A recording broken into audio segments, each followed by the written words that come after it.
Founder dreams develop private limited आणि आमचं एक प्लॅटफॉर्म आहे ज्याच्यात आम्ही डेव्हलपमेंट संदर्भात लोकांना माहिती आणि सर्व्हिसेस देतो.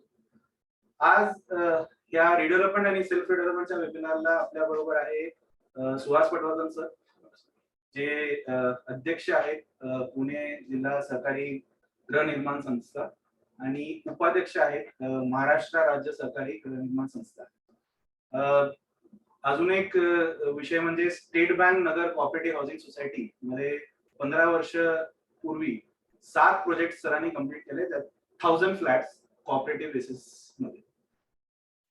दुसरे महारथी आपल्याबरोबर आहेत ते आहे विकास आचरेकर सर. ते आहे founder ANT consultant, one of the leading consultants पुण्यामध्ये.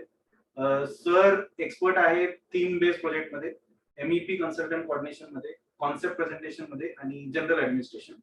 आणि सगळ्यात महत्वाची गोष्ट म्हणजे he is the initiator of redevelopment projects पुण्यामध्ये.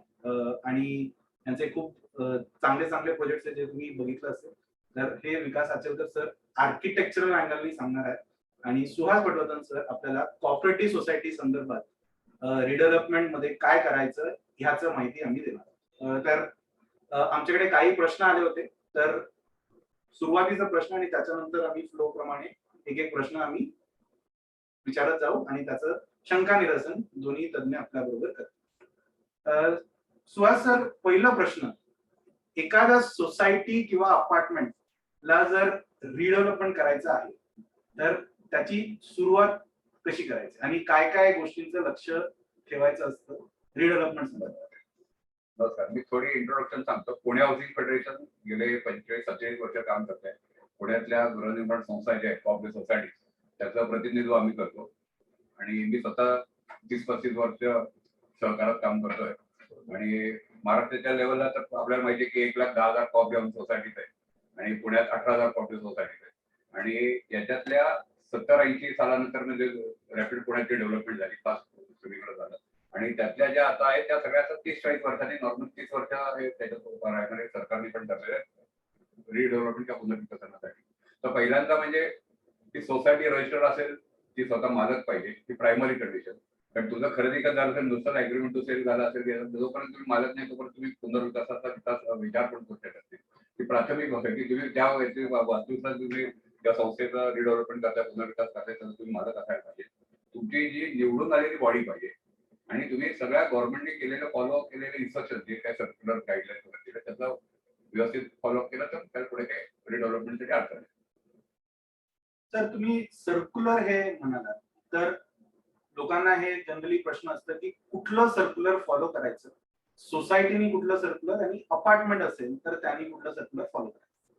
दुर्दैवानं कोऑपरेटिव्ह हाऊसेस लढायच्या बाबतीत बरीचशी संदेशकता अजिबात नाही आहे. त्याच्या क्लॅरिटी आहे, अगदी व्यवस्थित त्याचं हे केलं. 2009 मध्ये हा बराचसा विषय आला होता सरकारच्या पातळीवर आणि त्यांनी सरकारने 3 जानेवारी 2009 पहिल्यांदा सर्क्युलर काढलं होतं पुनर्विकसनासाठी रिडेव्हलपमेंटसाठी. आणि त्याच्यानंतर 2019 मध्ये आपल्याकडे 4 जुलै 2019 त्याच्यात भरपूर राज्याच्या सर्क्युलर काढताना भरपूर फेडरेशन्सला किंवा आर्किटेक्टना, ऍडव्होकेट्सना सगळ्या विचारात घेऊन मग हे सरकार खात्याने सर्क्युलर काढले. त्यासाठी गाईडलाईन्स आपल्याकडे दिलेले आहेत आणि या याच्यात कशा पद्धतीनं जावं हे तुम्हाला या सर्क्युलरमध्ये 4 जुलै 2019 सर्क्युलरमध्ये व्यवस्थित त्याची कारवाई दिलेली आहे. आणि त्यासाठी आमचं फेडरेशन तुम्हाला मार्गदर्शन करतं. यासाठी आम्ही अनेक परिसंवाद पुण्यात घेतलेले आहेत आणि अनेक नामवंत आर्किटेक्ट, ऍडव्होकेट्स आणि यांच्याविषयी आम्ही ठरले. बहुतेक सगळ्या सोसायटीना जे पुनर्विकसनासाठी विचार करतात त्यांनी कशा पद्धतीनं कारवाई करावी. कारण ते एक तर मग हे सांगितलं म्हणजे लिगल बॉडी पाहिजे, स्वतः ओनर पाहिजे. त्याप्रमाणे लोकांकडनं 50 लोकांच्या साधारण 15-20% लोकांनी रिक्वेशन द्यायचं असतं. त्याप्रमाणे कुशल लोकांनी त्याचा संपूर्ण डिटेल्स याच्यात जात नाही, कारण हा सर्क्युलर हा एक गाईडलाईन्स आहे. पण त्याच्यात बऱ्याचशी गोष्ट, त्याच्या 2 गोष्टी महत्वाच्या आहेत. एक पारदर्शकता, आणि हे रिडेव्हलपमेंट करताना एकमेकांच्या विश्वासावर बऱ्याचशा गोष्टी असतात. सोसायटीच्या कमिटी मेंबरवर किंवा पुनर्विकसनासाठी जर वेगळी समिती नेमली तर त्यांच्यावर विश्वास पाहिजेच पाहिजे. सभागाचा एकमेकांना विश्वास पाहिजे आणि ज्याच्यावर आपण निगोशिएट करणार त्या विकसकाबरोबर पण आपला विश्वास नंतर डेव्हलप व्हायला पाहिजे. पण त्याच्या करताना देखील आपण फेअर वागलं पाहिजे. त्यामुळे त्याच्यात जास्तीत जास्त पारदर्शकता येण्याच्या दृष्टीनं सरकारने गाईडलाईन दिले. आतापर्यंत कधी नव्हतं तिथं आता तुम्हाला इंटरनेटचं संकेतस्थळ करायला सांगितलं, वेबसाईट तुम्हाला डेव्हलप करायला सांगितलं. समजा मला माहितीच नव्हतं, मला कळलं नाही वगैरे असं नाही. मॅनेजिंग कमिटी किंवा समितीनं संपूर्ण ट्रान्सपरन्सी याच्यात ठेवून अपेक्षित आहे, तर गैरसमज कमी होतात आणि पुढे गोंधळ होत नाही आणि लवकरात लवकर प्रोजेक्ट पूर्ण होतो. Thank you sir. विकास सर, कुठलीही सोसायटी जेव्हा सुरुवात करते रिडेव्हलपमेंटसाठी, तर आर्किटेक्चरल पर्स्पेक्टिव्हनी त्यांनी काय काय सुरुवातीला करायला पाहिजे फ्रॉम अन आर्किटेक्ट पर्स्पेक्टिव्ह, आणि व्हॉट विल यू सजेस्ट की कसं जावं? नमस्कार. जेव्हा एखादी सोसायटी रिडेव्हलपमेंटला येते आणि त्यांचा विचार चालू होतो, तर एक बेसिक प्रश्नापासूनच चालू करायला पाहिजे की आपण पुनर्विकास का करतो, म्हणजे why the redevelopment is needed आणि फॉर व्हॉट. बरेचदा मी मेंटेनन्स करू शकत नाही बिल्डिंग, मी मेंटेनन्स जमा करू शकत नाही, अर्धे लोक चिडून मेंटेनन्स देत नाही, मी भांडतो, हे अर्धे लोक मेंटेनन्स देतात, अर्धे देत नाहीत. मग आता जाऊ दे, आता मग हे काय, हे सगळी ही गाडी बंद पडली आहे आणि मग आता आपण रिडेव्हलपमेंट करू, असा एक विचार येतो आणि ते रिडेव्हलपमेंट करतात. तर basically this is a wrong note to start for a redevelopment. Redevelopment is a complex process, म्हणजे हा एक कॉम्प्लेक्स प्रोसेस आहे till you appoint a developer. त्याच्यानंतर it goes on auto mode आणि then it is completed if the developer is right. तर redevelopment म्हणजे आपण आपल्या फॅमिलीमध्ये बरेचसे बाहेरचे लोक ना आणतो, तर त्यांना वेलकम करायचं असतं आपल्याला. That is the most important part, but that people forget. The most important part लोक फक्त बघतात की मला एक रूम एक्स्ट्रा मिळणार आहे, मला कॉर्पस मिळणार आहे आणि मला मेंटेनन्स भरावा लागणार नाही. ह्या साईकनी लोक रिडेव्हलपमेंट करतात. तर this is not a right psych to redevelop. Redevelop society करायची आहे, त्याच्यामध्ये बरेचसे फायनान्शियल गोष्टी इन्व्हॉल्ड असतात. तुमचे एक्झिस्टिंग जे फायनान्शियल असतात, इलेक्ट्रिसिटीचं बिल, प्रॉपर्टी टॅक्स, मेंटेनन्स, पुढचं भविष्यात मेंटेनन्स, आणि बाकीचे लोक जे सोसायटीमध्ये इतर लोक जे ऍड होणार आहेत त्यांचं एकमेकांशी असलेल्या लोकांचं अगोदर भांडण आहे, आणखीन ऍड करून लोकांबरोबर आपण किती भांडायचंय. त्यामुळे हे सगळं I think redevelopment is a psych आणि they should first basically decide की why is the redevelopment necessary. As per me I would always recommend की रिडेव्हलपमेंट का नेसेसरी आहे, तर कारण आत्ताचं जग जे आहे हे खूप फास्ट पुढे चाललेलं आहे. सेईंग दिस की पूर्वीच्या काळी प्रॉपर्टी, लोकेशन मॅटर्ड आणि ते इन्व्हेस्टमेंट होती आणि ती इन्व्हेस्टमेंट वाढत होती. आत्ताच्या काळी real estate investment is like a mobile phone. It is outdated. So when it is outdated, तर पूर्वीच्या काळी आपण असं म्हणू की 30 वर्षामध्ये एखादी वास्तू आउटडेट व्हायची, की तुम्ही घेतल्यानंतर की वडील असायचे, मुलगा असायचा आणि त्याचा मुलगा झाल्यानंतर ते आउटडेट व्हायचे आणि मग ते विकायचं वगैरे लोक विचार करायचे. आता हे 30 वर्षाची जी गॅप आहे ही 7 वर्षावरती आहे. तर वाय 7 इयर्स? 10 वर्ष का नाही किंवा 5 वर्ष का नाही आणि 7 वर्ष का? तर व्हेरी सिम्पल की एखाद्या कुठल्या पण अम्युनिटीचं जर तुम्ही मेंटेन केलं नाही तर त्याचं लाईफस्टाईल, तुमच्या घरच्या फर्निचरची लाईफ ही 7 वर्षच असते. त्याचं वेअर अँड टेअर, म्हणजे बेड असू दे, सोफा असू दे, कर्टन्स असू दे, किंवा तुम्ही मिक्सर घेतलं, ग्राइंडर घेतलं, वॉशिंग मशीन घेतलं, तर हे कधी बदलतो आपण? साधारण 5 ते 7 वर्षात बदलतो. त्यामुळे आता प्रॉपर्टीची लाईफ, म्हणजे एखादं स्कीम जर का मोठी स्कीम अनाऊन्स झाली आहे तर त्याला एखादा डेव्हलपर जे अम्युनिटीज देतो आणि ते अम्युनिटीज नंतर पुढचा स्कीम झाल्यानंतर तो डेव्हलपर जेव्हा देतो त्याच्यामध्ये सुद्धा फरक असतो, ते अम्युनिटीज वाढून देतो. त्यामुळे ते अम्युनिटीज आपण उपभोग करू शकतो जास्तीत जास्त 5 ते 7 वर्ष. त्यामुळे मी असं म्हणतो की एखाद्या प्रॉपर्टीची लाईफ आता खूप कमी झाली आहे आणि ती 7 वर्ष झाली, 7 वर्षांची ती आउटडेट होते. अनलेस, म्हणजे काय की आता आपण म्हणतो की 30 वर्षांनी आपण रिडेव्हलप करायला पाहिजे, तर ह्याच्यानंतरची रिडेव्हलपमेंट ही पुढच्या 10 वर्षात येणार आहे.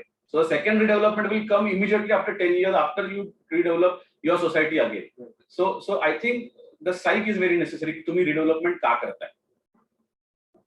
तर एक लोकांना एक शंका, जे आम्हाला पण प्रश्न आलेले आहेत, की आपण जेव्हा पुण्यात रिडेव्हलपमेंट करतो तर from a architectural feasibility angle मध्ये कुठलं रेग्युलेशन आपल्याला अप्लिकेबल होतं? पुण्यामध्ये गेले 10 वर्षामध्ये खूप नियम बदललेले आहेत, म्हणजे ऍब्सोल्युटली आता खूप कन्फ्युजन आहे. पण असं आपण आता सेफली म्हणूया की नवीन जे UDCPR आलेलं आहे पुण्यामध्ये आणि जे महाराष्ट्रामध्ये लागू झालेलं आहे, तर ते कंटिन्यू राहतील. अर्थात त्याच्यामध्ये आता ऑन रेग्युलर वीकली बेसिस बरेचसे सर्क्युलर्स येत आहेत, आणखी नवीन नवीन गोष्टी ऍडअप होत आहेत. जसं जसं लोकांना अडचणी येत आहेत, जसं जसं ते अडचणींना फेस करतायत, तसं तसं गव्हर्नमेंट पण खूप स्पीडनी त्या अडचणी सॉल्व्ह करते आणि they are getting back to the corporation. आता नवीन UDCPR मध्ये आपण असं म्हणू की त्यांनी दिवाळी धमाका केलेला आहे आणि FSI खूप वाटलेला आहे. तर सेइंग दिस की ह्या FSIचा जो फायदा आहे किंवा त्याचा जो ऍडव्हान्टेज आहे तो सगळ्यांनी माझ्या मते रिडेव्हलपमेंट करता प्रामुख्याने हा वाढीव FSI खूप इम्पॉर्टंट आहे. कारण का त्याच्यामध्ये एक बिझनेस अँगलनी जर का कुठल्या पण रिडेव्हलपमेंटच्या कमिटीने जर विचार केला आणि त्यांनी जर का तो जसं सुहास सरांनी सांगितलं की एक पारदर्शकता ठेवून एक ट्रान्सपरन्सी ठेवून जर का हे रिडेव्हलपमेंट खरंच चांगल्या पद्धतीने करायचा प्रयत्न केलं तर हे नवीन जे FSI आहे that will go a long way in helping them redevelop their society in a very better manner, in a very nice manner to their requirement and to the business requirement of the developer who is developing that redevelopment. तर याच्यात एक confusion जे आमच्यासारखं लोक जे मेट्रोच्या बाजूला राहतात, एक म्हणजे मध्ये लहर आला होता की आम्ही मेट्रोच्या जवळ आहोत तर आम्हाला 4 FSI. तर हे म्हणजे ते फिजिबिलिटी स्टडी जेव्हा करतात तेव्हा जनरली त्यांना कुठे हे माहिती मिळू शकते? तुम्हाला PMC, PCMC आणि PMRDAच्या साइट्स वरती तुम्हाला नवीन UDCPR चं तुम्हाला पुस्तक डाउनलोड करून मिळेल. तर तुम्ही तो डाउनलोड करून घ्या आणि ज्याला आपण मेट्रोचे एरियाज म्हणतो म्हणजे ट्रान्झिट ओरिएंटेड डेव्हलपमेंट. तर हे transit oriented development along the metro lines पूर्वी त्यांनी जेव्हा त्यांनी शासनाने डिक्लेअर केलं तेव्हा असं म्हणत होते की 500 metre along the metro line. पण नंतर त्यांनी ते कारण ते अलॉंग द मेट्रो लाईन केलं तर खूप मोठा एरिया त्याच्यामध्ये येत होता आणि ते खूप केऑस झालं असतं. कारण का अजूनही पुण्यामध्ये रस्त्यांची विड्थ जी आहे ते 25 वर्षापूर्वीचेच आहे आणि ते वाईडनिंग करणं काही पॉसिबल नाहीये. त्यामुळे आता त्यांनी काय केलंय नवीन UDCPR मध्ये की ट्रान्झिट ओरिएंटेड डेव्हलपमेंटचे जे स्टेशन्स आहेत तर स्टेशनला सेंटर पकडून एरियल डिस्टन्स 500 मीटर जर का त्यांनी रेडियस डायमीटर टाकलं, रेडियसनी जर टाकलं तर त्या रेडियसमध्ये 500 मीटरच्या जे काही प्रॉपर्टी येतात त्यांना हे TODचे नियम अप्लाय होतात. तर TODचे नियम मध्ये 4 FSI हा मॅक्सिमम FSI आहे. आणखीन आपल्या रेग्युलर जे UDCPRचे नियम आहेत त्याच्यामध्ये 3 FSI हा मॅक्सिमम FSI आहे. तर पण TOD मध्ये सरसकट 4 FSI नाहीये. It will depend on the road carrying capacity of that plot. It will depend on the size of the plot and it will depend on the shape of the plot. Shape of the plot will govern the planning part of it. Width of the plot will govern the FSI consumption part of it. And size of the plot will govern how much we can consume and how much high we can grow. त्यामुळे हे असं ते सगळं थोडं complex आहे समजण्यामध्ये आणि it will differ from location to location, from plot to plot and from road width to road width. But generally, by and large, they want the carrying capacity of the road to govern the FSI consumption. That's a nice clarification. Sir, जेव्हा आपण म्हणतो की 2 FSI तुम्हाला आहे आणि 60% त्याच्यावरती ancillary आहे, लोकांना असं वाटतं की 3.2 म्हणजे आपलं कन्स्ट्रक्शन झालं 3.2. पण का आपण सगळं कन्झ्युम करू शकतो का? पहिली गोष्ट. सेकंड आहे की इज FSI द कन्स्ट्रेंट और पार्किंग इज द कन्स्ट्रेंट? याच्यावरती खूप म्हणजे प्रश्न येतात आम्हाला. तर त्याच्यात हे पूर्ण कन्झ्युम होतं का? आणि कारण हे I think this is a domain where architect and designing हे मेन आहे. तर 3.2 म्हणजे सगळ्यांनी हे समजायचं का की 3.2 आपल्याला पूर्ण भेटेल की त्याच्यापेक्षा कमीही असू शकतं depending on the size of the plot. कारण ऑड प्लॉट असतात, गोमुखी प्लॉट असतात, स्क्वेअर, रेक्टँग्युलर असं वेगवेगळे प्लॉट्स असतात. तर त्याच्यात 3.2 मध्ये कमी होऊ शकतं का? नाही, 3.2 हा तुम्ही तो कसा आहे की तो तुमच्या मनात बसलेला तो एक आकडा आहे. 3.2 तुम्ही एक्सप्लेन सांगतो तुम्हाला काय की पूर्वीच्या काळी जेव्हा 1.4 FSI होता म्हणजे एक FSI आणि एक बेसिक FSI आणि 40% TDR. त्या 1.4 मध्ये देखील रिडेव्हलपमेंट व्हायची आणि ऍक्च्युली 1.4 मध्ये चांगलं रिडेव्हलपमेंट व्हायचं. चोऱ्या माऱ्या जास्ती व्हायचे पण ठीक आहे आपण त्याच्याबद्दल नको बोलायला. पण 1.4 मध्ये का चांगलं रिडेव्हलपमेंट व्हायचंय? कारण का पार्किंग हे गव्हर्न करतं नंबर ऑफ टेनामेंट्स करतात. व्हॉट हॅपन्स की टिपिकली एका रिडेव्हलपमेंटच्या स्कीम मध्ये the entire planning is governed by what redeveloped flats the developer is offering, आणि तेच फ्लॅट त्याला सेलला पण येतात.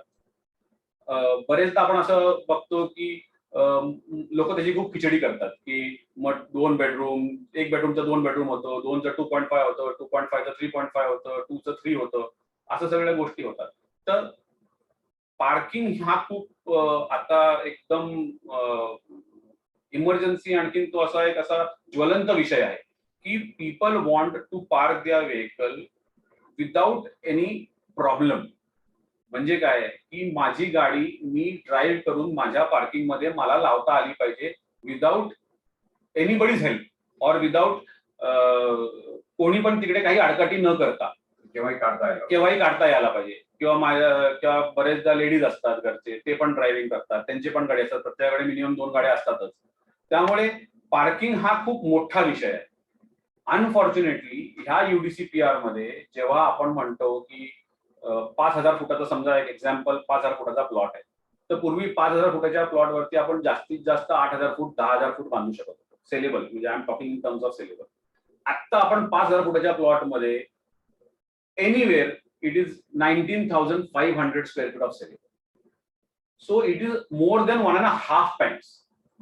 So saying this, कुठे 8,000 आणि 10,000 आणि कुठे 20,000, तर एवढे एक्स्ट्रा पार्किंग आपल्याला ऍड करायचे. बरं, पूर्वीसारखं आता त्यांनी काय केलंय, त्यांनी एक चांगलं काम केलंय, त्यांनी बेसमेंट दिलंय आपल्याला, आपण ऑलमोस्ट कंपाऊंड वॉल पर्यंत बेसमेंट घेऊ शकतो.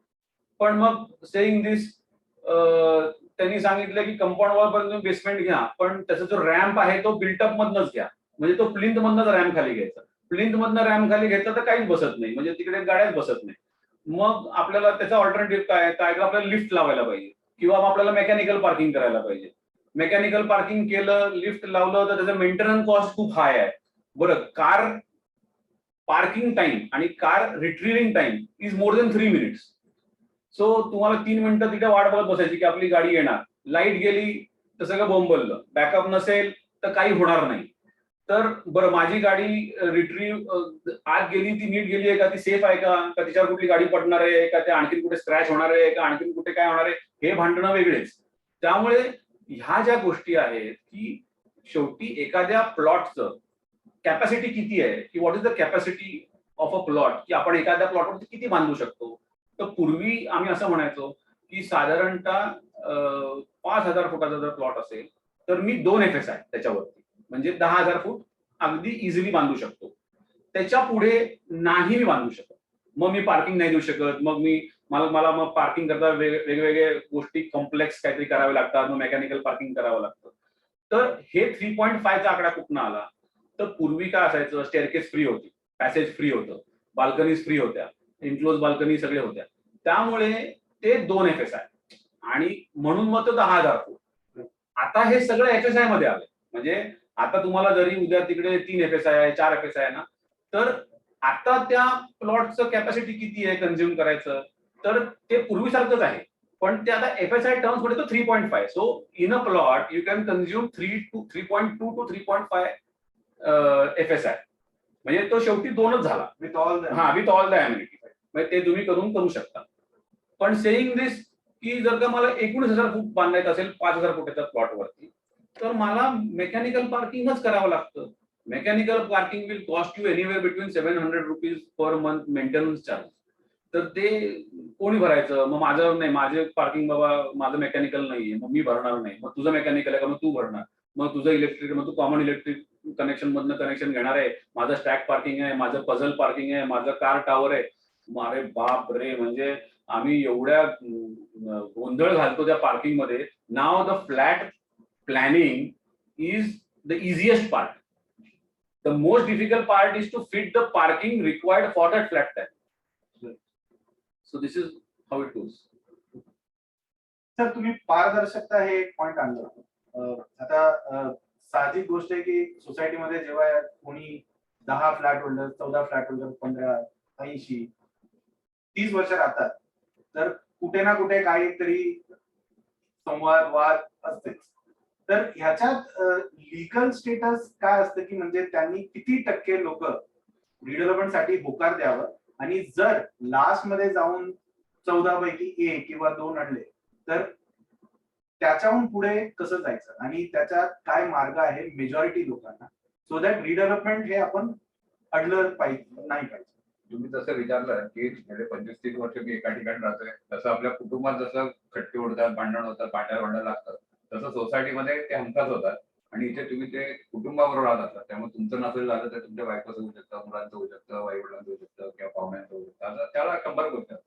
पण याच्यात सारासार बुद्धीनं आपण हे सोसायटीत राहतो, समाजात राहतो. ही सोसायटी म्हणजे आपण सगळे मन बिलॉंगिंग सगळ्यांचे म्हणून राहतो आपण. त्यामुळे आपलं कुटुंब विस्तारलेलं आहे असं समजायला लागतं. पूर्वी चाळी होती, आता त्याचे फ्लॅट झाले आणि त्याच्यामुळे तुमचं संपूर्ण कुटुंब, तुमची जी सोसायटी, अपार्टमेंट असो, हे सगळं म्हणून तुमच्या कुटुंबाचं समजायला पाहिजे आणि काही काही गोष्टी सोडायला शिकलं पाहिजे. जर तुम्हाला चांगला अचीव करायचा असेल तर माझ्या जे आता त्यावेळेस भांडण होतं, मी सेक्रेटरी असं चेअरमन असं झालं होतं, ते तो असं ना झालं, ते सगळे हे बाजूला ठेवायला लागतात. भांडण नाही सोसायटीत नाही किंवा कुटुंबात नाही, त्यामुळे ते होतातच. पण कुठपर्यंत जायचं हे तुम्ही ठरवायला लागतं आणि तिथं ती मानसिकता लोकांची बदलायला पाहिजे. त्यासाठी एज्युकेशन ट्रेनिंगची आवश्यकता आहे. त्याच्यामुळे हा जसं मगाशी असलेलं की ह्याच्यातला 1.4 काय, 2.5 काय, 3.5 हे जसं माहित नसतं तर सोसायटीचे नियम हा त्याचा काही तज्ञ नसतो. कारण तो त्याचे सगळे नोकरी, कामधंदा वगैरे सगळं हे करून आपलं सोसायटीला मेंटेन करत असतो. त्यामुळे त्याला काही त्यातलं माहिती नसतं की बायलॉज म्हणजे काय, ऍक्ट म्हणजे काय, रूल्स म्हणजे काय, सोसायटी कशी चालवायची, मग त्याची इलेक्शन कशा घ्यायच्या. तर हे तुमची इलेक्टेड बॉडी पाहिजे. मग त्यासाठी तुम्ही ट्रान्सपरन्सी जसा एक भाग आहे तसं तुम्ही तिथे उभं राहायला पाहिजे. बऱ्याचशा सोसायटीच्या मला रिडेव्हलपमेंट तर हवी असेल, पण मी मॅनेजमेंटमध्ये पुढे जात नाही. किंवा याच्यासाठी तुम्ही तुमचं बायलॉज सगळे वाचले पाहिजे, की तुमचं गीता किंवा बायबल सारखे. त्याच्यात हे सगळं ट्रान्सपरन्सी जसं आहे तसं काय काय करावं याच्यात सगळं दिलेलं आहे. आणि हा आता पूर्वी आपल्याला माहिती असेल तर त्याच्यात 75% लोक झाले असतील तर तुम्हाला परवानगी मिळत होती की ज्यांचं सहमती आहे.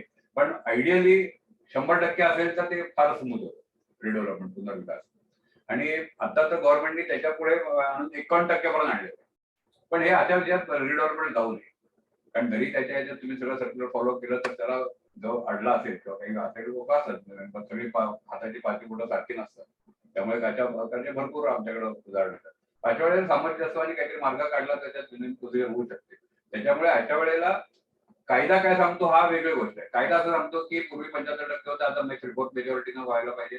त्याच्यात 2/3 लोकांनी हजर राहायला पाहिजे फिजिकली, त्याचा तिथं लेखही पाहिजे आणि तिथं उपस्थित व्हायच्या याच्यात 51% ते टोटल मेंबरच्या 51% लोकांनी त्याला मान्यता दिलं. पण तरी देखील 100% असेल तर एकदम स्मूथ होतं.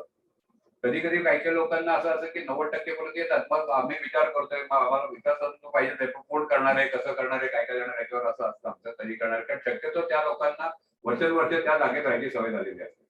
म्हणजे आता मगाही जसं विकासात नाही की जुनी इमारत झाली पण आता 5 वर्षापर्यंत आली असेल तर हे फारच हे होईल असेल. पण हा दुसरा पण याच्यात आहे की बऱ्याच लोकांना त्या भागाची सवय झालेली असते. पण आज सुदैवानं परिस्थिती अशी आहे की गेले अनेक दिवस तुम्ही बघितलं असेल, आज कशाचं शॉर्टेज नाहीये. स्टील, सिमेंट, वाळू, खडी, पैसा आणि 25-30 वर्ष झाली असेल नॅचरल ड्रेनेज लाईन खराब झाली असेल, पाण्याचे नसतं, पार्किंगचं काम होतं असं, कुटुंबाच्या साईज वाढलेल्या असतात किंवा आता करोनामुळे तुम्ही आता सगळे लोक वर्क फ्रॉम होम करतात. त्यामुळे प्रत्येकाला प्रायव्हसीची आवश्यकता असते. प्रत्येकाला मुलांना अभ्यासासाठी लागतं, नवरा काम करत त्यांना लागतं, प्रत्येकाला गेस्ट कमी येतात पण त्या देखील वेगळी स्पेस लागते, ते पूर्वी लागत नव्हतं. त्याच्यामुळे हे करताना पुनर्विकास तर हवाच आहे. पण हे करताना नुसतं मेजॉरिटी हे करणार नाही, जसं 51% आहे म्हणून मी कम्फर्टेबल होऊ शकत नाही. तर ते 100% असेल तर आयडियल, पण 70-80च्या आत असेल तर तुम्ही जाऊ नाही शक्यतो. 100% नसेल तरी 90% वगैरे मग 15% ते मार्ग सोडून देतात. त्याला परत परत काउन्सिलिंग करून करता येतात. अदरवाईज काही कायदेशीर मार्ग पण आहे. आणि सुदैवानं आता जे तुम्ही सुद्धा बघितलं असेल गेले 4-5 वर्षात बघितलं असेल तर कोर्टाचे निर्णय त्याप्रमाणे. कारण याच्यात असं असतं की माझा फ्लॅट आहे, मला हे करायचं, मला तर माझ्या आयुष्यातच मला इथं नवीन जागा मिळावी, मला घर मिळावं, मला एम्युनिटी मिळावं, चांगलं मिळावं हे आवश्यक आहे. त्यामुळे माझ्या हातात म्हणून आता कोर्टही त्याच्यावर स्टे वगैरे देत नाही. सब्जेक्ट टू तुम्ही सगळी नियमांची पूर्तता केली पाहिजे. ट्रान्सपरन्सी जसं रिडेव्हलपमेंट करताना बऱ्याचशा गोष्टी आहेत की तुमचा नातेवाईक नसावा, त्याचा निवेदन मागायला पाहिजे, त्याच्या आर्किटेक्टकडून फिजिबिलिटी रिपोर्ट घ्यायला पाहिजे, व्हिडिओ शूटिंग लास्ट जेव्हा विकत निवड करतात त्या व्हिडिओ शूटिंग करायला पाहिजे. आणि हे सगळं करून जर तुम्ही केलं असेल, स्टेप सगळं व्यवस्थित पाहिलं असेल तर कोर्टाचा आता कुठल्याही याला एखादा माणूस अडलाय मला करायचं नाही म्हणून तर 90% 95% लोकांच्या आड तर विकासाचा येऊ शकत नाही. आणि असं आतापर्यंत स्टेप मिळत नाही. पूर्वी एखादा माणूस जरी गेला तर 5-10 वर्ष त्याला पुढे हलायचं नाही. अशा त्याला स्टेज मिळाली नाही की बांधकाम चालतं. तर एक अजून कोरोना कोविडचा एक मुद्दा होता की आता प्रत्यक्षात जर मोठी सोसायटी असली तर प्रत्यक्षात भेटणं थोडंसं आता अवघड झालं. त्याच्यापेक्षा काही लोक पुण्यात घर आहे पण ते राहतात कुठेतरी वेगळी ठिकाणी, काही लोक युएस मध्ये राहतात. तर अशा परिस्थितीत मीटिंग्स कंडक्ट करणं हे कॉपरेटिव्ह सोसायटीच्या नियमाप्रमाणे आपण कसं करू शकतो? आता नॉर्मल ज्या मिटिंग आहेत, आता ज्या करोनाच्या पार्श्वभूमीवर तुम्ही विचारलं म्हणून सांगतो की नॉर्मल ज्या मिटिंग आहेत त्या तुम्ही वार्षिक सर्वसाधारण सभा किंवा विशेष सर्वसाधारण सभा अशा 2 प्रकारच्या मिटिंग असतात. एक मॅनेजिंग कमिटी मिटिंग, व्यवसाय समिती. व्यवसाय समितीचे 8 ते 10-20 मेंबर असतात, ते तुम्हाला घ्यायला काही हरकत नसते. आपल्याकडे कोरोनाच्या पार्श्वभूमीवर 3 लोकांचे इन्स्ट्रक्शन येतात, म्हणजे सेंट्रल गव्हर्नमेंट, एक स्टेट गव्हर्नमेंट आणि लोकल गव्हर्नमेंट. आपल्या महाराष्ट्राला आपण राहतो म्हणून आपल्याला स्टेट गव्हर्नमेंट आणि लोकल गव्हर्नमेंट म्हणजे आता पुणे महानगरपालिकेच्या आयुक्तांना त्याचे पॉवर दिलेले आहेत. त्या आपत्ती व्यवस्थापन ते सगळे राईट दिलेले. त्यामुळे आता त्यांनी 50 सभासदांच्या आत जर असेल तर तुम्ही फिजिकली मिटिंग घेऊ शकता, subject to social distancing, mask, sanitizer वगैरे वापरून. तेवढी तुमच्याकडे जागा पाहिजे. तर 50च्या आत जर तुमची सभासद संख्या असेल तर करू शकता, त्याच्या पुढे असेल तर वेबिनारवर करू शकता. पण पुनर्विकसनासाठी तसं नाहीये. पुनर्विकसनासाठी फिजिकल पायगतीचं त्रिकोण लोक हजर पाहिजेत. म्हणजे त्याच्यात 2/3 लोकांनी द्यायला पाहिजे. तिथं ऑनलाईन वगैरे असेल तर रेकॉर्डिंग वगैरे नाही, सगळं ते तुम्ही हे करायला पाहिजे. मी अमेरिकेत बसून चालत नाही का, तिथं प्रत्यक्ष वोटिंग आहे. त्यामुळे याच्यासाठी फिजिकल गेल्याच्यामध्ये पण तुम्ही हॉल वगैरे घेऊन शकता. 50% कॅपॅसिटीनं मोठ्या मोठ्या हॉलमध्ये आता परवानगी दिली. पण हा म्हणजे हा क्रायटेरिया सगळा सब्जेक्ट टू हे आणि कायम बदलत राहतं. म्हणून ज्या पार्श्वभूमी आज आहे म्हणजे उद्या असेल नाही. अजून टुडे मध्ये आता गणपतीच्या काळात 124 काम झालं होतं, कुठल्याच प्रकारच्या मिटिंगला बदली होती, 5 लोकांनी पुढे नव्हतं. असं ते बदलत राहतं. पण अशा ह्याच्यात तुम्हाला जर अशा पद्धतीची मिटिंग घ्यायची असेल तर लोकल तुमचं डेप्युटेशनला पोलीस व्यवस्थापन आणि कॉर्पोरेटचं वॉर्ड ऑफिस आरोग्यासाठी तिथं परवानगी मिळू शकते. सर याच रिलेटेड एक आहे जे बहुतेक तुमचं क्लॅरिफिकेशन पेपर मध्ये पण आलं होतं. इलेक्शनचं आता काय क्लॅरिफिकेशन आहे आणि आता इलेक्शन करू शकतात बरोबर. मगाशी मी पाहिजे पुनर्विकसनासाठी प्रायमरी जसं तुम्ही मालक लागतात तसं इलेक्टेड बॉडी पण लागते. त्यामुळे निवडणूक हा मोठा महत्वाचा विषय आहे. आतापर्यंत गेले 1.5-2 वर्ष आपल्याकडे इलेक्शनचे साठी जे रूल्स, पण कुठलाही कायदा असतो पण त्याची अंमलबजावणी कशी करायची त्यासाठी रूल्स नियमावली बनवली तर ती 1.5-2 वर्ष बनवलेली होती. पण सुदैवाने आता त्याच्याविषयी संपूर्ण क्लॅरिफिकेशन आलेलं आहे. आणि आमची जी मागणी होती आपल्याला माहिती असेल 2014 मध्ये केंद्रात 97 घटना झाली आणि ती आपण महाराष्ट्र शासनाने स्वीकारली आणि त्याच्यामुळे त्याच्यानंतर इलेक्शन प्राधिकरण आलं होतं. त्यामुळे सगळ्या निवडणुका ज्या होत्या सहकारी संस्थांच्या सगळ्या निवडणुका म्हणजे फक्त कोऑपरेटिव्ह सोसायटी, बँका असतील, साखर कारखाने असतील, सूतगिरणी असतील, सगळ्यांचे इलेक्शन या प्राधिकरणामार्फत येतं ते त्यांचं प्राकृतिक अधिकारी घेतात. पण आमच्या फेडरेशनची त्याच्या मागे लागून पुणे, मुंबई, ठाणे आणि महाराष्ट्रामध्ये ज्या फेडरेशन आहे त्यांनी सरकारच्या मागे लागून त्यांनी सांगितलं की हे असं तुम्ही करू नका. एक तर इथं हे पदरचे पैसे खर्च करून वेळ पैसे एनर्जी करून लोक काम करतात, मोफत काम करत असतात. त्याच्यामुळे तुमच्या मागे रजिस्टरच्या मागे जायचं, तुमच्याकडे प्राकृत अधिकारी येणार, मग त्याचं रिटर्न त्याच्याशी आता एक क्लॅरिटी आलेली आहे. आणि आता 250च्या खाली वरती जर सभासद संख्या असतील तर त्याला फक्त त्यांनी रिटर्निंग ऑफिसर किंवा निवडणूक निर्णय अधिकारी शासनातर्फे येतो, पॅनल बनवलेले शासनाने. किंवा आता आम्हाला आमच्या मागणीपर्यंत त्यांनी हे करून 250 पेक्षा कमी सभासद संख्या असेल तर तुमच्या सोसायटीला इलेक्शनची प्रक्रिया करायला मोकळी दिलेली आहे. आणि त्याच्यासाठी त्यांनी आमच्या ज्या फेडरेशनला ती पॉवर दिलेली आहे आणि त्यांचे आम्ही प्रशिक्षण घेतो. आता उद्या देखील प्रशिक्षण आतापर्यंत 4 प्रशिक्षण झाले, कारण गेले 2-3-4 वर्ष इलेक्शन झाले आमच्या. 31 ऑगस्ट पर्यंत त्याच्यावर बंदीच होती महाराष्ट्र राज्यात संपूर्ण. आता 31 ऑगस्ट पर्यंत ती प्रक्रिया चालू झालेली आहे आणि 250च्या आतल्या त्या संस्था आपले इलेक्शन घेऊ शकतात. आणि निवडून आलेली रिसर्च बॉडी शेवटी कायदेशीर अग्रीमेंट वगैरे करू शकते. त्यामुळे सगळ्या सोसायटीना इलेक्शन हे कंपल्सरी, त्याप्रमाणे ऑडिट करणं कंपल्सरी, त्यामुळे परीक्षण लेखा परीक्षण करणं तसं ते इलेक्शन घेणं आवश्यक आहे. आताची प्रक्रिया 250च्या पुढच्या पण परवानगी मिळाली, 250च्या आतल्या पण परवानगी. बिकॉज सर सोसायटी रेडी झाली, कमिटी आली, फिजिबिलिटी काय मागायचं आणि कितपत मागायचं. कारण I will quote Mahatma Gandhi, the world has everything for everyone's need but not for everyone's greed, हे असं महात्मा गांधींनी म्हटलं. तर फिजिबिलिटी स्टडी हे आर्किटेक्ट त्याचा एक्सपर्टीजने करून देतो.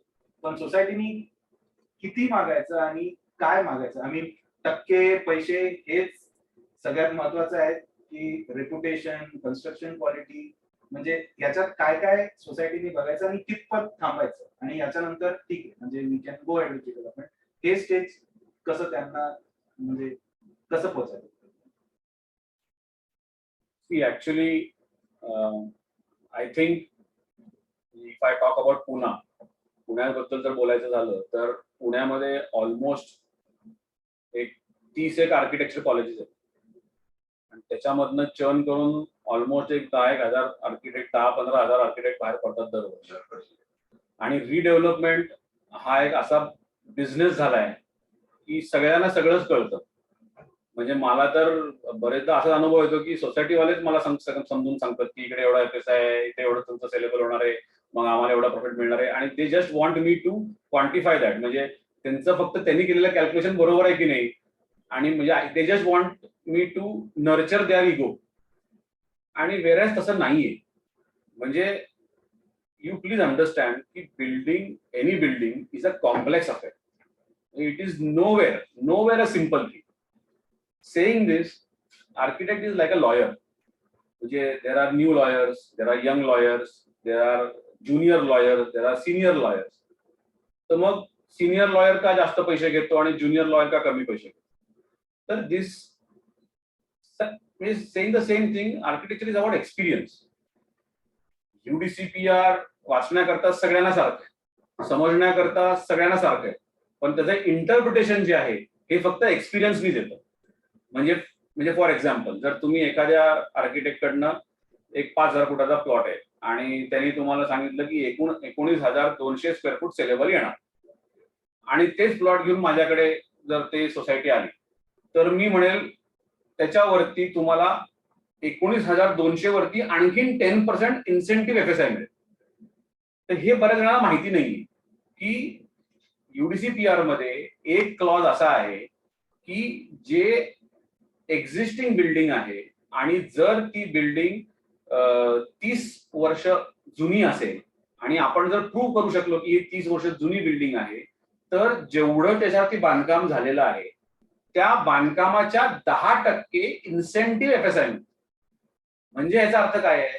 तर मॅनेजिंग जे काही रिडेव्हलपमेंट कमिटी आहे that can tell the developer की हे 10% तर माझ्या हक्काचे आहेत, माझेच आहेत, तर हे सोडून तू आणखीन किती देतोस? तर म्हणजे अर्थात ग्रीड तर आपल्याकडे याच्या पुढे जाते, पण मी जस्ट एक एक्झाम्पल देतो की this is how redevelopment work. For example, बरेचदा, आणि आता जे बरेच रिडेव्हलपमेंट चाललंय, it is a very sorry state आणि व्हेरी सॉरी टू स्टेट की जे रिडेव्हलपमेंटचे फ्लॅट्स होतात त्याचे कार्पेट एरिया, आता ह्याच्यामध्ये खूप कन्फ्युजन आहे की कार्पेट एरिया मोफाने घ्यायचे पूर्वीचे का रेराने घ्यायचे. मग मला मिळणारा एरिया मोफाने मिळणार का रेराने मिळणार? तर पुण्यामध्ये खूप विचारवंत लोक आहेत, खूप हुशार लोक आहेत. मग ते म्हणतात की नाही, आमचं कार्पेट, तुम्ही जे कार्पेट आहे ते मोजायचं आणि त्याच्यावरतीच आम्हाला पर्सेंटेज वाढून द्यायचं. व्हेरी गुड, सेइंग दिस. त्याला काही रॉकेट सायन्स नाहीये, हे लॉजिक आहे आणि हे लॉजिकलच पाहिजे. पण जेव्हा तुम्ही डॉक्युमेंट करता तेव्हा तुम्ही रेरा कार्पेटचं डॉक्युमेंट करता. म्हणजे काय आहे? तर माझं म्हणणं आहे की तुमचा आत्ताचा जो काही प्लॅन आहे तो प्लॅन तुम्ही जर का आर्किटेक्टला दिला, त्याचे रेरा एरियाज काढले, त्याचं सेलेबल मध्ये कन्वर्ट केलं आणि मग तुम्हाला जे वाढीव एरिया मिळणार आहे ते रेरा एरियावरती त्याच्या सेलेबलवर कन्वर्ट केलं, तर you apply one rule from the beginning till the end. तर ह्याच्यामध्ये काय होतं? ह्याच्यामध्ये खूप कन्फ्युजन आहे आणि developer always takes advantage of the confusion. Saying this, advantage का घेतो? कारण त्याचा बिझनेस आहे, हिज बिझनेस आहे, त्याला प्रॉफिट करणं हा त्याचा बिझनेस आहे. तो काही तुम्हाला गंडवत नाहीये. तुम्ही गंडून घेणार असाल तर तो म्हणतो की मला बिझनेसला मला जास्त पैसे मिळतात तर मी करणारच ही गोष्ट. तर माझं म्हणणं आहे you have to be vigilant. म्हणून मग काय करायला पाहिजे? तर माझं मत आहे की एखाद्या चांगल्या प्रॅक्टिसिंग आर्किटेक्टकडे, ज्याची प्रॅक्टिस चांगली आहे, जो वेल वर्स्ड आहे बायलॉज मध्ये, की जो एक square foot FSI carve out करू शकतो, ना की चोरी करू शकतो.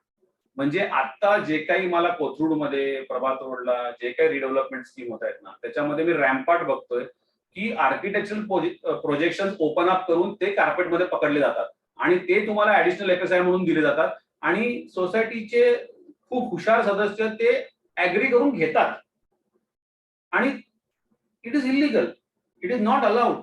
म्हणजे UDCPR मध्ये स्पष्टपणे म्हटलेलं आहे की no architectural projection can be used as a habitable area. म्हणजे अगदी त्याच्यामध्ये त्यांनी एकदम स्पष्टपणे म्हटलेलं आहे, एकदम क्लॅरिटीने म्हटलेलं आहे की काही त्याच्यामध्ये there is no other interpretation, ambiguity काही नाही. Unless the developer takes it into FSI, then it is legal. But most of the time it is showed 3-3 foot. म्हणजे थोडक्यात आपण, दुसरा प्रश्न की तुम्ही किती आर्किटेक्चरल प्रोजेक्शन घेऊ शकता? तर 24 मीटर पर्यंत जर बिल्डिंग हाईट असेल तर h/20 height divided by 20 is 1.25. 1.2 तुम्ही आर्किटेक्चरल प्रोजेक्शन घेऊ शकता. तर ते architectural projection has to be closed from inside. So it is to make the building look beautiful and not as a habitable area. What happens is that the सगळे members end up buying that area which is illegal. So when that person goes in for a second sale, ते कुठे दिसतच नाही corporation drawing मध्ये.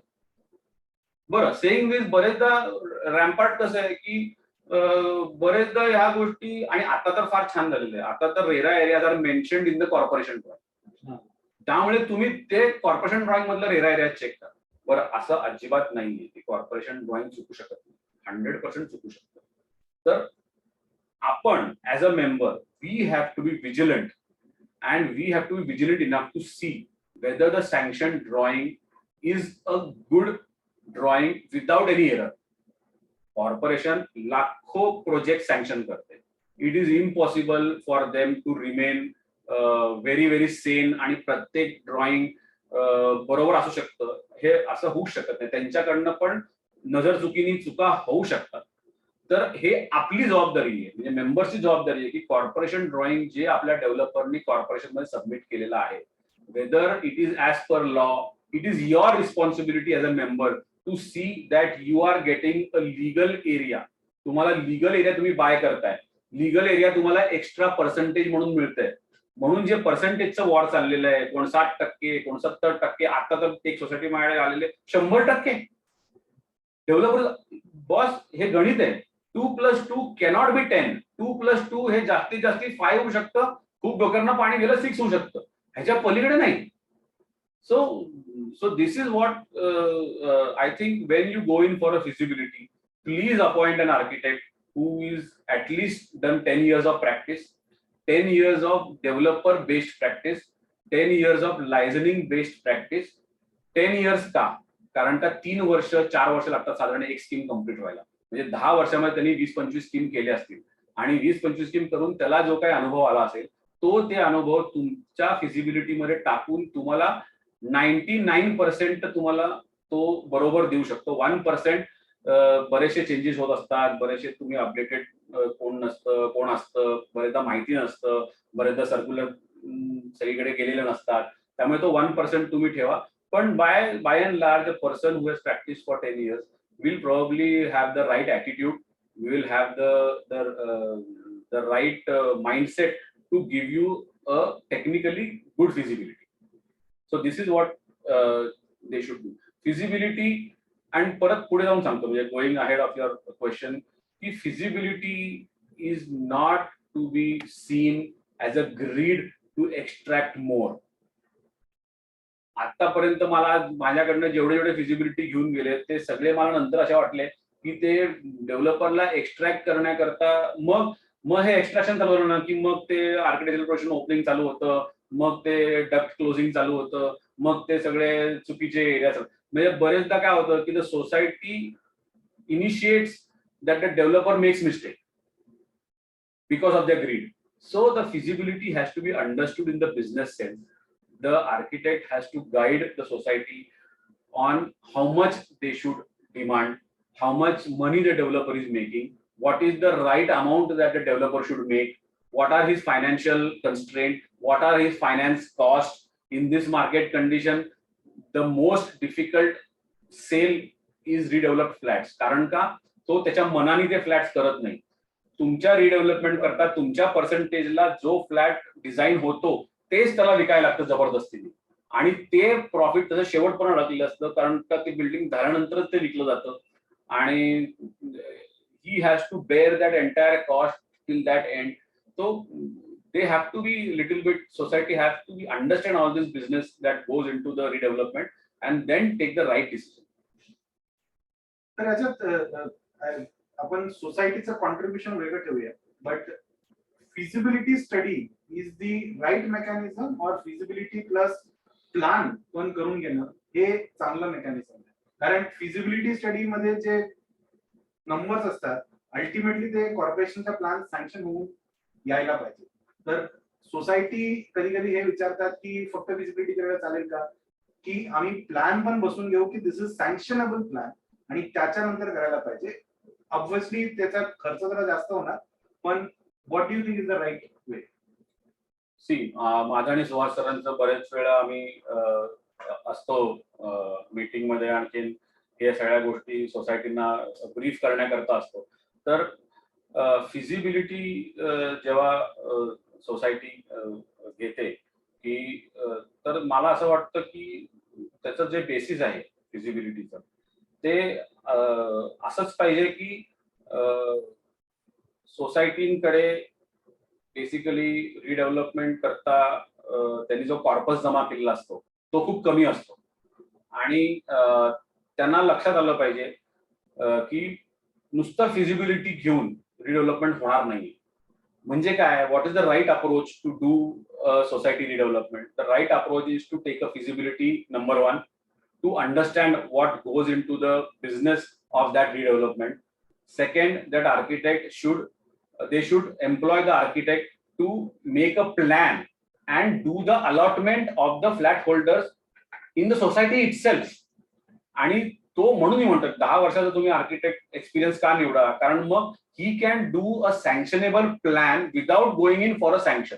बरेचदा मला असं जाणवतं, माझ्याकडे जेव्हा फिजिबिलिटी मला जेव्हा प्लॅन चेक करायला येतात की आम्हाला हे प्लॅन आवडलंय, तुम्ही असंच काहीतरी करून द्या, तेव्हा 100% ते प्लॅन सँक्शन होणार नाहीये.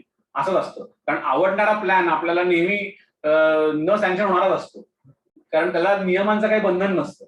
त्यामुळे it goes without saying that any good redevelopment, any smooth redevelopment will happen only if you make a plan, you do the allotment within the society, किती सेल कंपोनंट आहे, किती नाहीये, काय अम्युनिटीज पाहिजे, काय स्पेसिफिकेशन्स पाहिजे, याचं टेंडरिंग करायचं आणि मग ते टेंडर अजिबात कॉमनली ओपन करायचं नाही. आपण 5 चांगल्या डेव्हलपर्सना ज्यांचे फायनान्शियल कंडिशन चांगले आहेत अशांना इन्व्हाइट करायचं ते टेंडर भरायला आणि एकदा बघायचं कोणाचं चांगलं आहे, कोण ओव्हर जास्त देतो, कोण कमी देतो बघायचं आणि अपॉइंट करून टाकायचं सरळ LOI. So this is the fastest and the easiest way to go in for a redevelopment via the feasibility way. तर तुम्ही ऍक्च्युली बोलता बोलता एक पॉइंट तुम्ही सांगितलं की चांगला developer with financial stability. How can a society know की अच्छा हा हे चांगले डेव्हलपर आहे आणि फायनान्शियल सेफ्टी, कारण जनरली हे माहिती नसतं सोसायटीला. तर ते कसे म्हणजे चूज करू शकतात की हा this is my right developer? Actually, as per my experience, normally I will always know when my client has finished a project and when he is loaded with money and when he is looking out for a new project. हे मला माहिती असतं आणि it is by experience. I know की त्याच्याकडे weather तो financial trouble मध्ये आहे, नाही आहे, तो हे काम करू शकतो, नाही करू शकत, किती करू शकतो, किती नाही करू शकत. पण I am not a finance expert. तर मला असं वाटतं की सोसायटी आजकाल ते हे मागतात, गॅरंटी, बँक गॅरंटी मागतात. आता मार्केट कंडिशनच नाहीये की कुठला डेव्हलपर बँक गॅरंटी देईल आणि तो परत तिकडे पैसे पण टाकेल आणि ते बांधकाम पण करेल आणि नंतर तो फ्लॅट विकेल, अशी पण परिस्थिती नाही. बाय अँड लार्ज मला असं वाटतं की सोसायटीनी त्यांच्या सीए कडनं त्याचे जे काही मागचे 3-4 फायनान्स त्याचे जे काही ऑडिट रिपोर्ट्स असतील ते बघून घ्यावेत.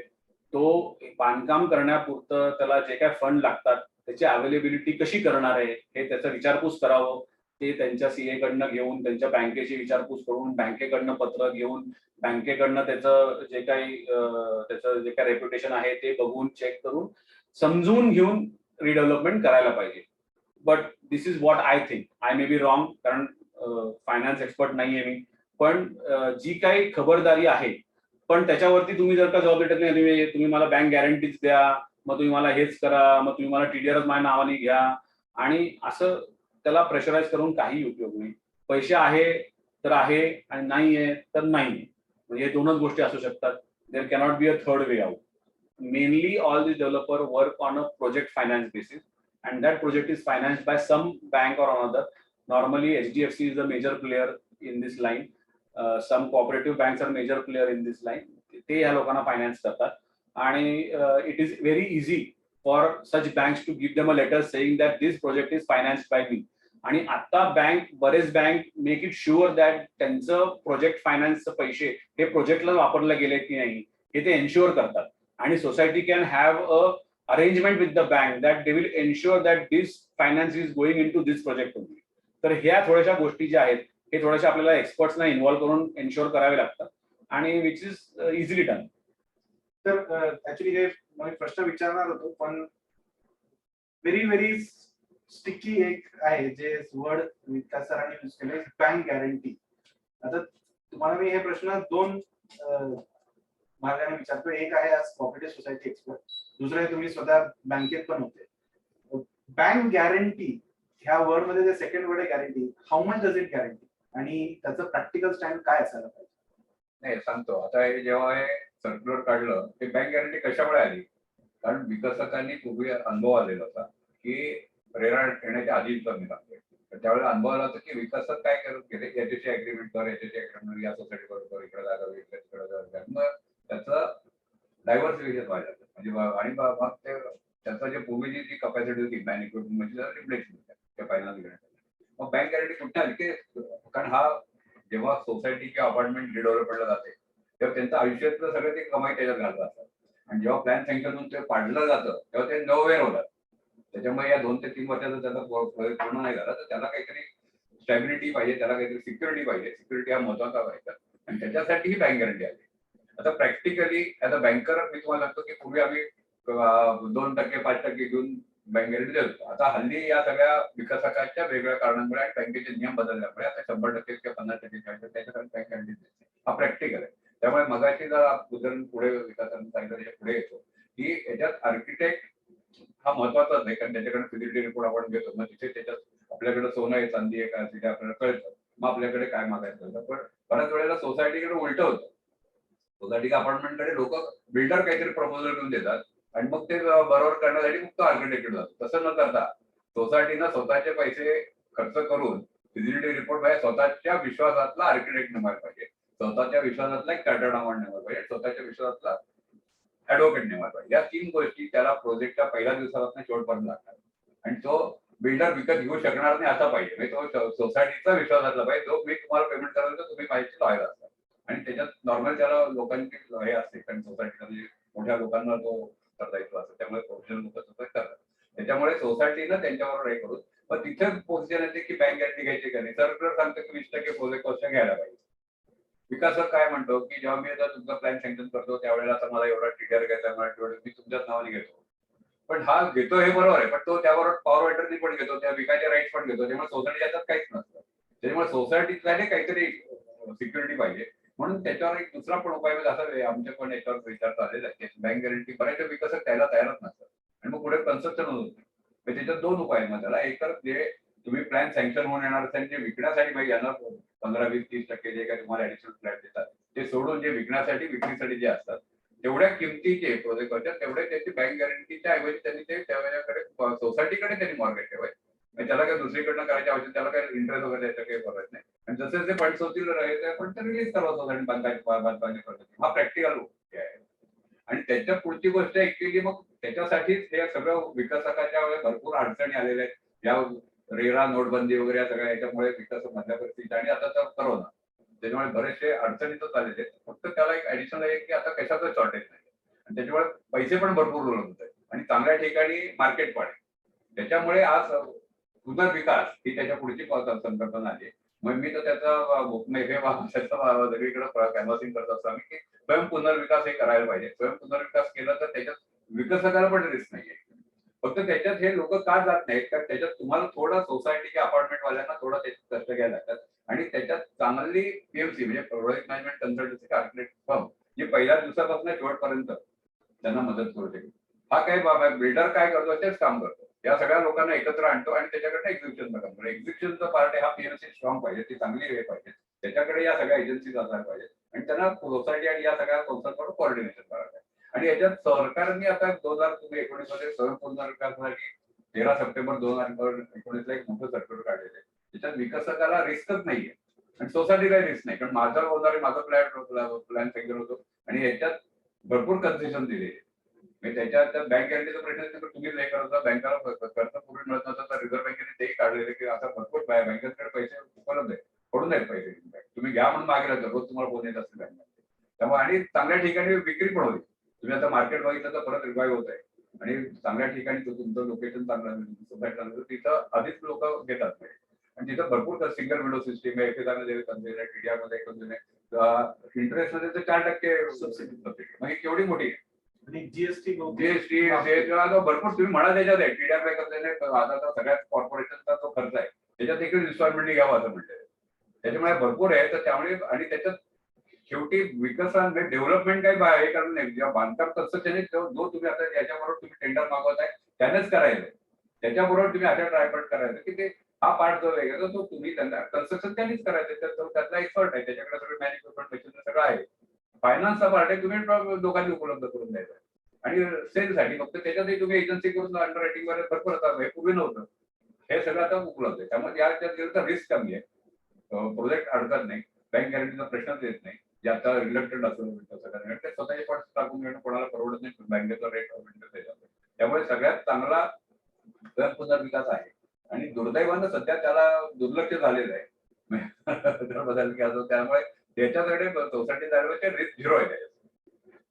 सर हे ऍक्च्युली तुम्ही चांगला पॉईंट आणलात आणि विकास सरांकडनं मला ऐकून घ्यायचं की स्वयं पुनर्विकास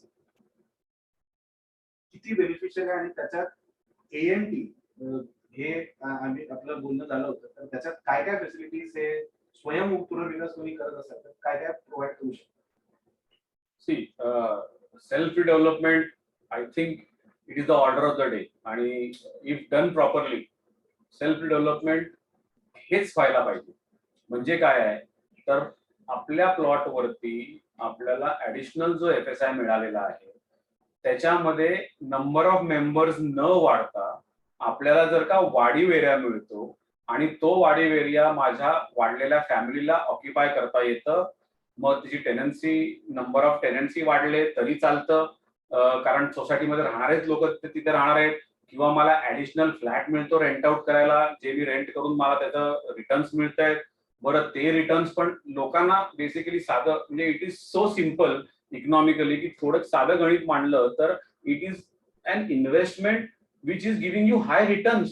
म्हणजे आज जर फॉर एक्झाम्पल तुम्ही प्रभात रोडला जर तुम्ही सेल्फ डेव्हलपमेंट केलं तर तुमच्या 2 बेडरूमच्या फ्लॅटला तुम्हाला 2 बेडरूमचा फ्लॅट मिळतो एक्स्ट्रा, तुमच्या 3 बेडरूमच्या फ्लॅटला तुम्हाला 3 बेडरूमचा फ्लॅट मिळतो.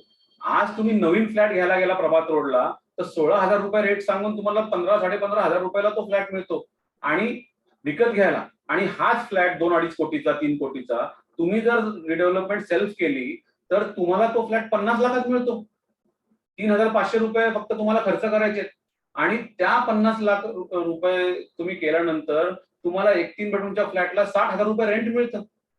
50 लाख रुपयाची तुम्ही FD केली तर तुम्हाला काय त्याचं व्याज मिळणार आहे आणि तुम्ही जर का तो भाड्याने दिला किंवा तुम्ही विकलात 50 रुपये इन्व्हेस्ट करून तर तुम्हाला 2.5 कोटी रुपये मिळणार आहेत. हे साधं गणित लोक मांडतच नाहीत. लोकांना त्या फ्री एका रूम मध्ये फक्त इंटरेस्ट असतं की त्या एका रूमची किंमत काहीच नाही. म्हणजे मी नेहमी म्हणतो की रिडेव्हलपमेंट आपण एका रूम करता करतोय का, तर अजिबात करू नका रिडेव्हलपमेंट. उलट तुमचं मग इंटिरियर चांगलं करून घ्या, बाहेरनं तुमच्या सोसायटीचं मेंटेनन्स करा आणि you stay. Why do you want to add more people?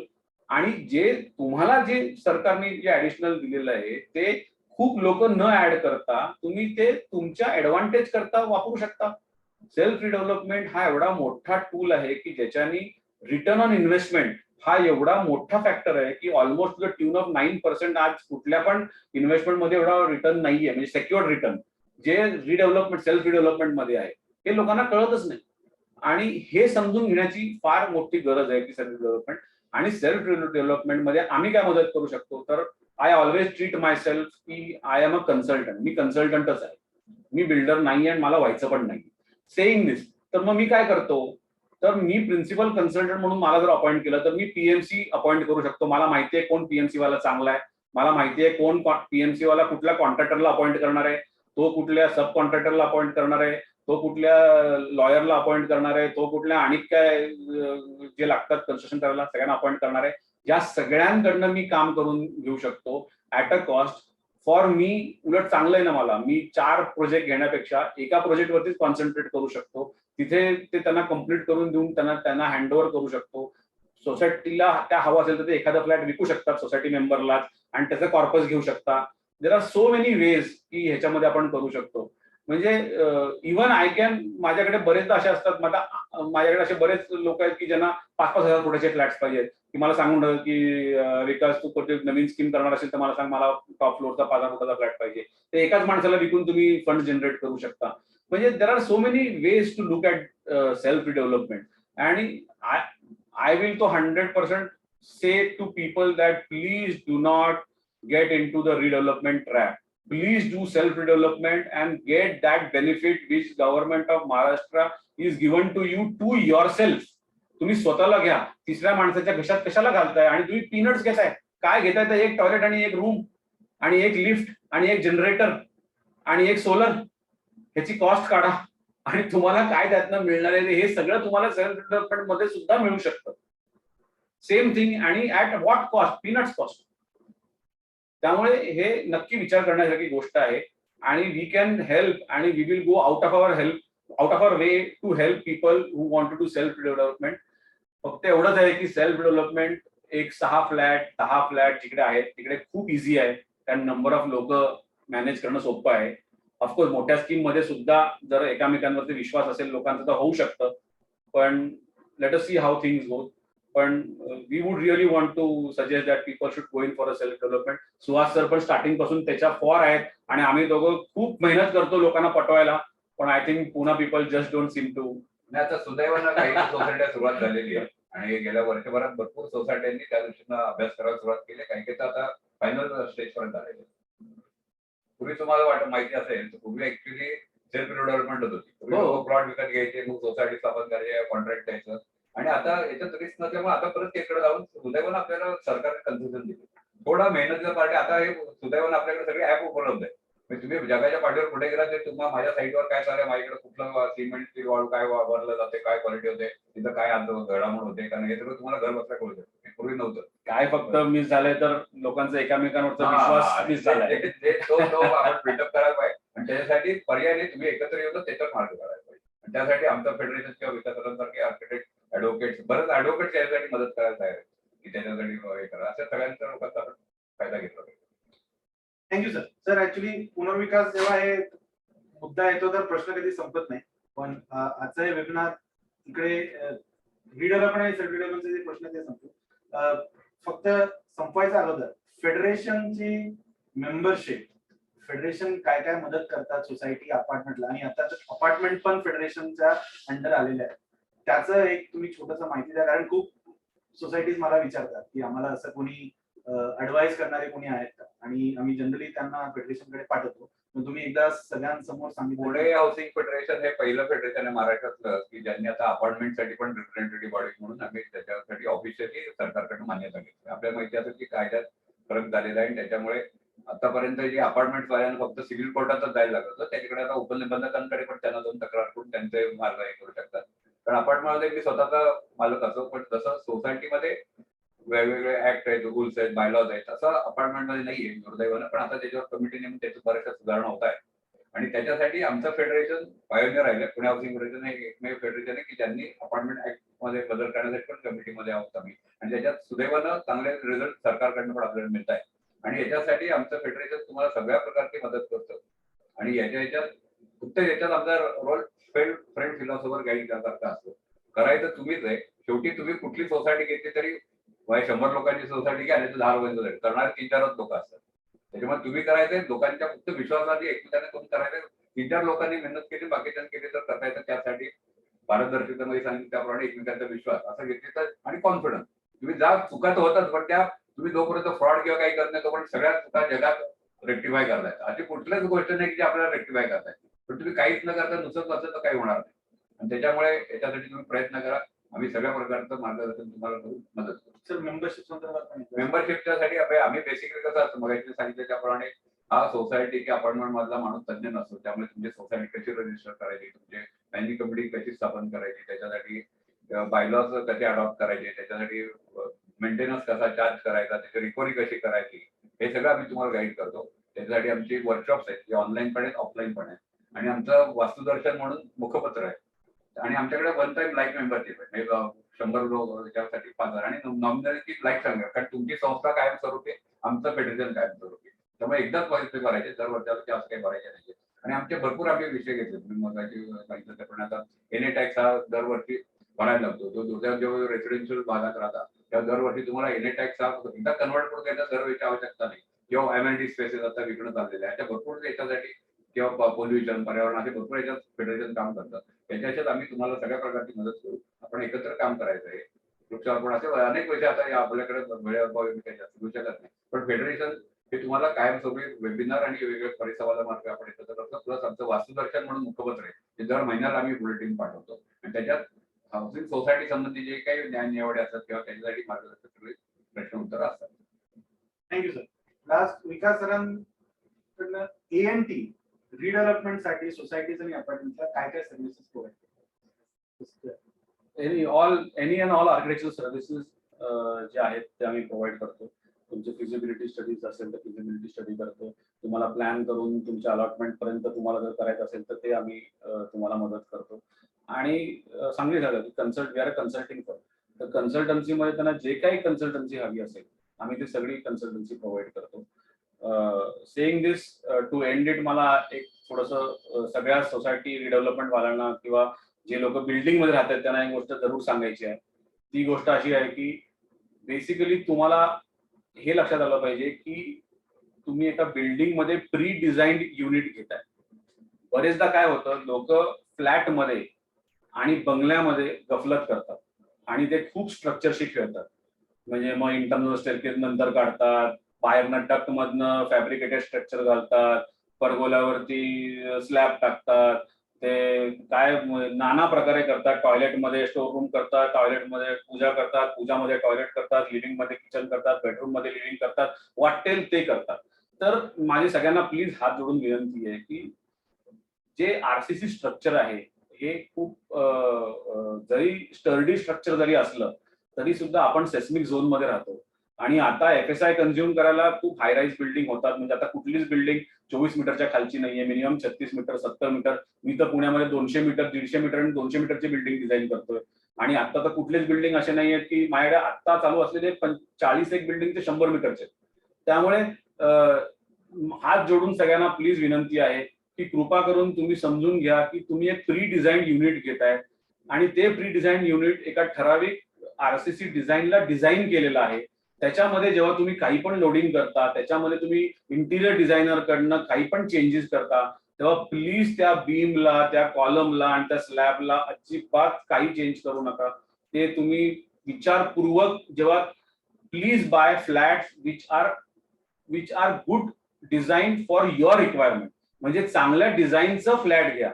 घाणेरड्या डिझाईनचं फ्लॅट घेऊन त्याच्यामध्ये प्लीज कृपा करून चेंजेस करत बसू नका. मला सगळ्यांना हात जोडून विनंती आहे.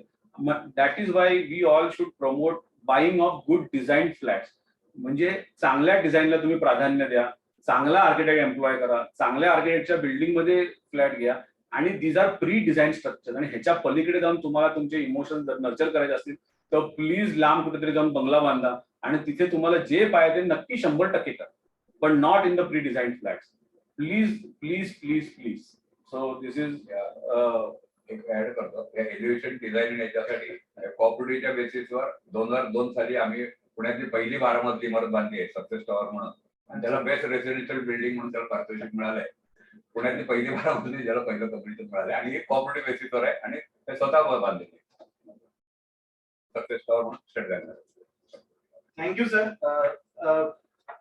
दर्शकांना अजून एक आहे की आम्ही ड्रीम्स डेव्हलप हे जे प्लॅटफॉर्म करतोय, सुहास सर आमचे ऑफिशियल नॉलेज पार्टनर, म्हणजे पुणे फेडरेशन आमचं ऑफिशियल नॉलेज पार्टनर आहे. जर कॉपरेटिव्ह सोसायटी संदर्भात काहीही जर अडचण आली किंवा काही ऍडवाइस पाहिजे असेल तर ऑब्व्हियसली फेडरेशन नेहमी ते मदत करतात. पहिली गोष्ट जे सुहास सरांनी सांगितलं की एक प्रोसेस प्रॉपरली फॉलो करायला पाहिजे. आम्ही सगळ्या म्हणजे पुणेचे सोसायटी लोकांसाठी आम्ही एक चेकलिस्ट तयार केली आहे, जे लीगल एक लॉयरनी ते वेट केलेली आहे. आम्ही स्वतः त्याच्यात खूप मेहनत केली आहे आणि सुहास सरांनी पण त्याच्यात एकदा नजर मारली आहे की हे प्रोसेस बरोबर आहे. हे प्रोसेस डॉक्युमेंट आम्ही आमच्या साईटवर टाकणार आहोत, ज्याच्यात पूर्ण स्टार्टिंग ते एंड पर्यंत तुम्हाला काय काय लागेल किती मीटिंग्स करणार आहात तुम्ही, मीटिंग्स कोण कंडक्ट करणार, मिनिट्स काय असतील, हे सगळं आम्ही चेकलिस्ट तुम्हाला देणार आहोत. त्याच्याऐवजी अजून एक आहे की सेक्रेटरी आणि चेअरमॅन हा तो थँकलेस ट्रॅफिक हवालदार सारखा असतो की ट्रॅफिक जर अडली तर मिस्टेक इज ट्रॅफिक हवालदार, पण ट्रॅफिक जर स्मूथ गेली तर इट इज पीपल्स गुडनेस. तर सेक्रेटरी आणि चेअरमॅन लोकांसाठी आम्ही त्याचं अजेंडा, नोटीस आणि मिनिट्स याचंही एक फॉर्मॅट आम्ही तयार करून त्याच्यात टाकणार आहोत. याच्यात फक्त तुम्ही तुमच्या लेटरहेडवर प्रिंट घ्या आणि ते तुम्ही सर्क्युलेट करू शकतात आणि त्याच्यात तुम्ही सिग्नेचर देऊ शकता. तर दिस इज अनदर थिंग जे ड्रीम शेड्यूल आम्ही तुमच्यासाठी बेसिक करतोय. विकास सरांनी जे FSI फिजिबिलिटी वगैरे जे सांगितलंय त्याचं एक बेसिक FSI म्हणजे मी TOD मध्ये आहे, कंजेस्टेड मध्ये आहे, नॉन कंजेस्टेड मध्ये, तर तुम्हाला FSI किती भेटेल याचं एक छोटंसं बेसिक FSI कॅल्क्युलेटर पण आम्ही फ्रीली उपलब्ध केलं आहे प्लॅटफॉर्म मध्ये. तर ह्या सगळ्यांचं तुम्हाला फायदेसाठी आम्ही केलंय. तर please take advantage of those की तुम्ही हे सगळं युज करू शकता आणि तुम्ही ड्रीम शेड्यूलला काही द्यावं हे माझा उद्देश नाहीये, पण you can use this process, procedure, agenda, minutes, noting so that process बरोबर जाईल. तर ते 90% 95% जर तुमच्याकडे आले तर ते एक नंतर we can manage by because process was followed right. तर त्याच्यात आपण कुठेही अडत नाही. तर this is another thing which we will be uploading. उद्या जेव्हा हे वेबिनार संपलं असेल तेव्हा हे युट्यूबच्या कमेंट्स मध्ये पण असतील आणि this will be there in our website also. तर तुम्ही नक्की dreamscheduler.com पहा आणि हे प्रोसेसेस वगैरे तुम्ही डाउनलोड तिकडनं करू शकता. विथ दॅट खूप आभार सुहास सरांचं आणि विकास सरांचं की एवढं टाइम घेतलं. ते दोघं खूपच बिझी लोक असतात, पण आम्ही जेव्हा हे वेबिनार साठी त्यांना फोन केला तर त्यांनी सांगितलं की सोसायटी आणि अपार्टमेंट साठी आम्ही हे वेबिनार 1 तासाचं वेबिनार आम्ही तयार आहोत. आणि really thanks as a dream scheduler.